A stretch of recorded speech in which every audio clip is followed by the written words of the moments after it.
Meu nome é Rogério Battistini, eu sou sociólogo. É uma alegria poder conversar com os amigos da Ágora neste momento tão difícil da vida brasileira e mundial, atravessado por uma pandemia para a qual nós não temos ainda uma solução no curto prazo. E nós, brasileiros em particular, enfrentamos uma dificuldade adicional que diz respeito à crise política, que, ao se agravar, agrava as respostas à pandemia e encerra a economia do país numa crise sem precedentes. Ou seja, nós brasileiros vivenciamos neste momento uma sucessão de crises: a crise da saúde, a crise política e a crise econômica.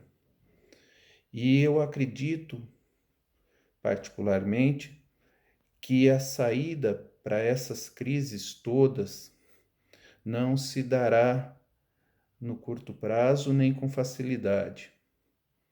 Todas essas crises, no nosso caso, pressupõem, e eu tenho pensado muito nisso, uma reflexão sobre a democracia no Brasil, mas também sobre as condições de inserção do país na ordem global do capitalismo.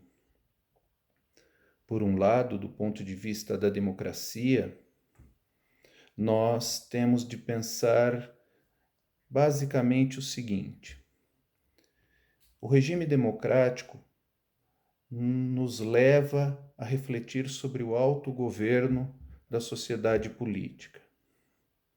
Ou seja, a nossa sociedade política brasileira, ao adotar a democracia como regime de governo, assumiu que participaria das decisões sobre o destino comum. Pelo menos em tese, de forma muito singela, é isso que o regime democrático encerra, essa esperança de que todos os membros da sociedade política participem das decisões sobre o destino comum. A democracia é muito mais do que simplesmente um conjunto de instituições funcionando. A democracia é muito mais do que simplesmente as eleições regulares às quais os indivíduos se apresentam a cada 2 anos, no nosso caso particular. Para haver um regime democrático sólido, como previsto na Carta de 88, dentro de uma sociedade que se pretende moderna, autônoma e senhora do seu próprio destino, é necessário participação e uma participação esclarecida, portanto, cultura pública. E é aí, em termos da cultura pública, que nós brasileiros enfrentamos um grande, grave problema. A nossa desgraça está na ausência de uma cultura pública substantiva construída ao longo da história. Entre nós, no processo de formação da sociedade brasileira, todos os obstáculos se antepuseram à disseminação e consolidação dessa cultura pública. Enquanto colônia portuguesa na América, as instituições básicas da sociedade, o latifúndio e a escravidão, criaram uma ordem social altamente hierarquizada e baseada numa clivagem absoluta entre agentes, na exclusão da maior parte das pessoas sobre as decisões acerca do destino, do seu próprio destino e do destino comum. Durante o Império, no século XIX, essa estrutura da colônia portuguesa se manteve. E nós podemos dizer que, com a instauração da República, pouco foi feito no sentido de superar essa clivagem absoluta. Mas por baixo, pela disseminação de uma economia que nos integrava à segunda revolução industrial, que é a economia exportadora do café, foi se criando uma diferenciação entre as gentes, uma diferenciação da estrutura social que levou à formação de algo novo na sociedade brasileira, um germe de mudança, que ao longo do século XX, sobretudo entre a década de 30 e a década de 60, foi impulsionada por um Estado voluntarioso e por uma elite política desejosa de construir uma nação autônoma, moderna e soberana. Foi quando nós realizamos a nossa industrialização acelerada e a nossa integração sob nova forma na estrutura do capitalismo. Ocorre que fizemos esse processo todo carregando nas costas o passado, ou seja, nós não fizemos uma ruptura com a estrutura herdada de 4 séculos.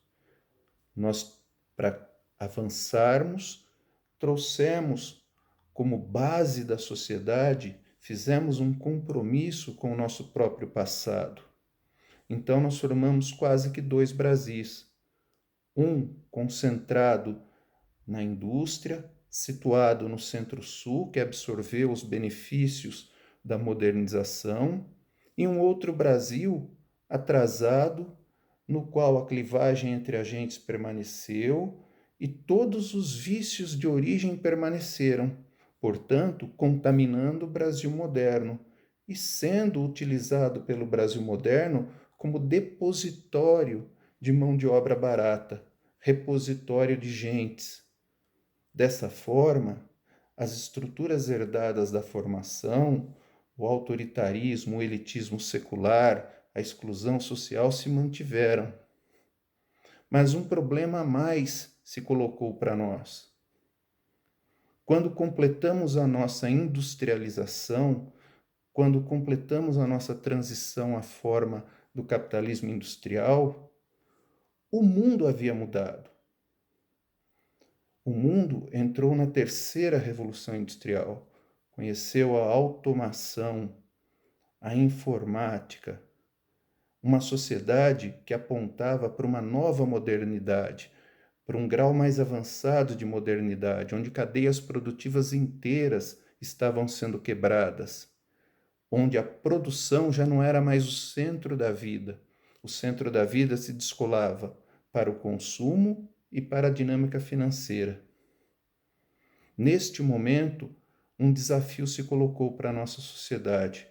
Como resolver a herança do passado e como se integrar no moderno?